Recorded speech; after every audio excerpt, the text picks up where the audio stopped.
உறவுகள் எல்லாருக்கும் வணக்கம். சிவன் அப்படின்னு சொன்னா நம்ம எல்லாருக்கும் என்ன வரும்னா, அவர் இமயமலையில் வந்து எப்போதுமே தியானம் பண்ணிட்டு இருப்பாரு. அவர் கடவுள் அப்படின்னு சொல்லி எல்லாருக்குமே ஞாபகம் வரும். இப்போ நான் இருக்கிறேன், எனக்கு என்னுடைய அப்பா பேர், என்னுடைய தாத்தா பேர் இதெல்லாமே எனக்கு தெரியும்.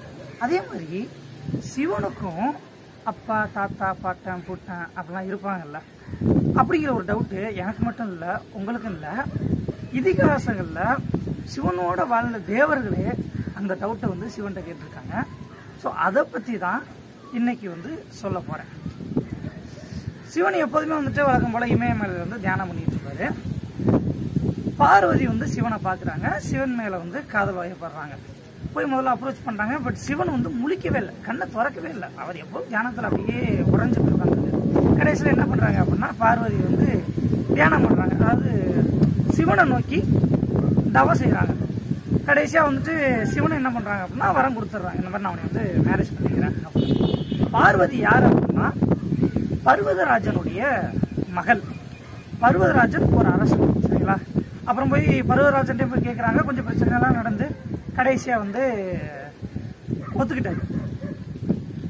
கல்யாணம் நடக்கும் போது வரலாறு காணாத அளவுக்கு ஒரு மிகப்பெரிய கூட்டம், புழு பூச்சி எல்லா வகை உயிரினங்கள், தேவர்கள், அசுரர்கள், ரம்பையர்கள், தேவதைகள் எல்லாருமே வந்திருக்காங்க. எப்போதும் தேவர்கள் வந்தாங்கன்னா அசுரர்கள் வரமாட்டாங்க, அசுரர் வந்தா தேவர்கள் வரமாட்டாங்க. ஏன்னா இவங்க ரெண்டு பேருக்குள்ள எப்போதுமே சண்டை நடந்துகிட்டே இருக்கும். நீங்க எந்த இதிகாசம் எடுங்களேன், இவங்க ரெண்டு பேரும் சண்டை இல்லாம ஒரு இதிகாசம் கூட இருக்காது. ஏன்னா எப்போதுமே உங்களுக்கு சண்டை இருந்துகிட்டு இருக்கும். எந்த விசேஷமா இருந்தாலும் இவங்க போனாங்கன்னா இவங்க வரமாட்டாங்க, இவங்க போனா இவங்க வரமாட்டாங்க. ஆனா இப்ப நடக்கிறது சிவனுடைய கல்யாணம், அதனால ரெண்டு பேரும் வரலாம் அப்படிங்கிற மாதிரி ஒத்துக்கிட்டாங்க.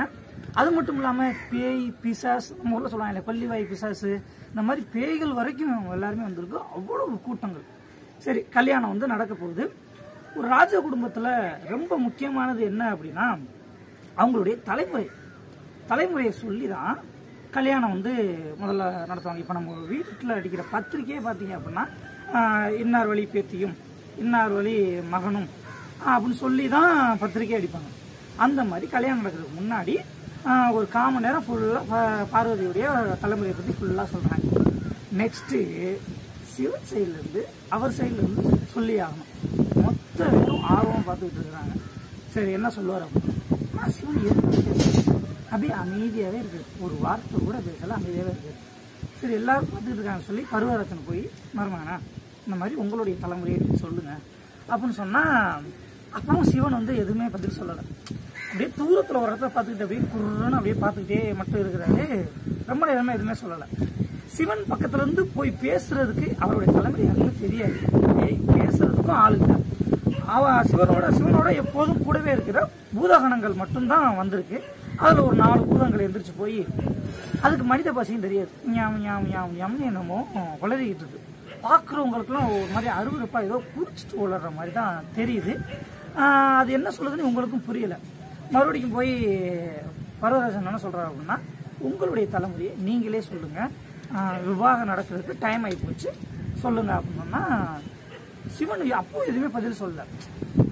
பக்கத்தில் இருக்கிற பொண்ணையும் கல்யாண பொண்ணையும் பார்க்கல, ஒரு கல்யாணம் நடக்க போகுதுங்கிற சந்தோஷமும் இல்லை, இவர் சொல்கிறதுக்கு பதிலும் இல்லை.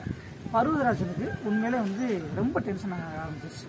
இருக்கிறவங்கெல்லாம் ஒவ்வொரு தேவர்களும் என்னென்னமோ பேச ஆரம்பிச்சிட்டாங்க. என்ன சிவன் வந்து எதுவுமே சொல்ல மாட்டேங்கிறாரு, ஒரு இதில் இழிவான ஜாதியாக இருப்பாரோ அதனால எதுவும் சொல்லாமல் இருக்கிறாரா அப்படின்னு எல்லாருமே வந்துட்டு ஒரு மாதிரியே பேச ஆரம்பிச்சோன்னா, அப்பவும் டென்ஷன் ஆகி போய் என்ன பண்ணுறாரு அப்படின்னா, பர்வதராஜன் தயவு செய்து சொல்லுங்கள், இப்போ நீங்கள் எதுவுமே வந்து பதில் சொல்ல மாட்டேங்கிறீங்க, இப்போவே வந்துட்டு நீங்கள் எப்படி இருக்கீங்க, நாங்கள் எப்படி உங்கள் பொண்ணு, எங்கள் பொண்ணு வந்து உங்களுக்கு கட்டி கொடுக்குறது அப்படிங்கிற மாதிரி அவங்க பேச ஆரம்பிக்கிறாரு.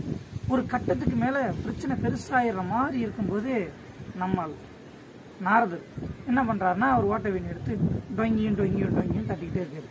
இவர் பர்வதராஜன் சிவன்கிட்ட கேட்டுக்கிட்டே இருக்காரு. சிவன் பதில் சொல்லவே இல்லை. இவர் டொங்கியும் டொங்கியும் டொங்கி டொங்கி காட்டிக்கிட்டே இருக்காரு.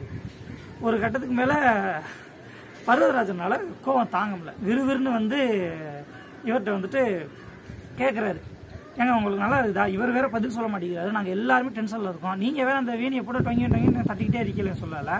அப்போ தான் நாராயணன் என்ன சொல்கிறார் அப்படின்னா, கொஞ்சம் அமைதியாக இருக்கு, சிவனுக்கு ஆதி தான் உண்டு, அந்தம் கிடையாது. ஆதியும் எப்பிலிருந்து வந்ததுன்னு யாருக்கும் தெரியாது. சிவனுக்கு கோத்திரமும் கிடையாது, குலமும் கிடையாது, தலைமுறையும் கிடையாது, நட்சத்திரமும் கிடையாது, எதுவுமே கிடையாது. இந்த பிரபஞ்சம் தோன்றையில ஒரு சத்தம் ஒன்று வந்துச்சு. ஒரு சத்தம், அந்த சத்தத்தில் ஒரு ஒளி ஒன்று உருவாச்சு. அதில் உருவானவர் தான் சிவன். சிவன் வந்து மனிதர் கிடையாது, மனிதருக்கு அப்பாற்பட்ட ஒருவன். மொத்த பிரபஞ்சத்தையும் தன்னுடைய ஒரு அங்கத்தில் அடக்கி வச்சான். அவனுடைய ஆதி யாருக்குமே தெரியாது. அவன் வந்து ஒரு எப்படி சொல்றதுன்னா, அவங்க ரொம்ப தெளிவாக சொல்லுவாங்கல்ல, அந்த மாதிரிலாம் தெளிவாக சொல்றாங்க. அதனால தான் நான் முதல்ல இருந்து அந்த வீணையை தொங்கியும் தட்டிக்கிட்டே இருந்தேன். இந்த சத்தத்திலிருந்து தான் அவர் வந்தார் அப்படிங்கிறதுக்காக தான் தட்டிக்கிட்டே இருந்தேன். ஸோ இப்போ புரியுதா அப்படிங்கிற மாதிரி சொல்லி கடைசியாக புரிய வச்சிடறாங்க. ஸோ இதுதான் சிவனுடைய ஆதி. சிவனை பொறுத்த வரைக்கும் அவர் வந்து எப்படி உருவானாருங்கிறது யாருக்குமே தெரியாது. இதுதான் வந்து இதிகாசத்தில் வந்து கொடுக்கறதும், சிவபுராணத்திலையும் இந்த கதைகள் மட்டும்தான் சொல்லப்பட்டிருக்கு. ஸோ அவ்வளோதான், இன்னைக்கு வீடியோ முடிஞ்சு. ஓகே, பாய். நான் சுரேந்திர ஜி. ஜெய்ஹிந்த்.